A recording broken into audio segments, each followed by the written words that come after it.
Usapho lwakwaSneyers lusothukile. uGarrison Sneyers oneminyaka engama-30 ufunyenwe emotweni yakhe namanxeba embumbulu.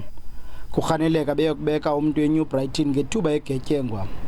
Isizathu sokubulawa kwakhe asaziwa, kodwa kuthathwa unomyayi wakhe qha. Amapolisa aphanda ityala lokubulala. Garrison was a child very near to my heart. Even my other children used to say I treat him as a baby because he's my only son. And he was a happy-go-lucky person, and I understand him. So to see your child die like that is not nice. It's very heartbroken. Kwangolusuku lunye kubangwa ngelithi kukhuthuzwa abaqhubi abane kwaseNew Brighton. Kusetyenziswa iqhinga elinye kubo bonke, apho umkhweli omtsha athi acele ukusuka kwindawo ekude, kodwa xa efika umqhubi akhuthuzwe.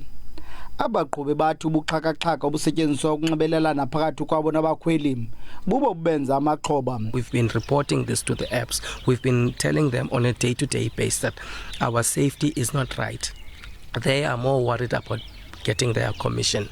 That's all they bothered. Manejala kaBolt eMzantsi Afrika uGareth Taylor uthi babuvuselele ubuxhaka-xhaka bonxibelelwano njengokuba kukho iqhosha lokhuseleko elithi libonise indawo kuyo umqhubi kwakunye neenkcukacha zakhe. Le nkampani ithi abaqhubi banalo ilungelo lokungavumi ukuthatha abakhweli xa beziva bengakhuselekanga kuloo ndawo abakhweli bakuyo ngaphandle kokuchaphazeleka kwamanqaku wabo. Kwiindaba zeSABC ndingumcebisi ngqina ndiseBhayi.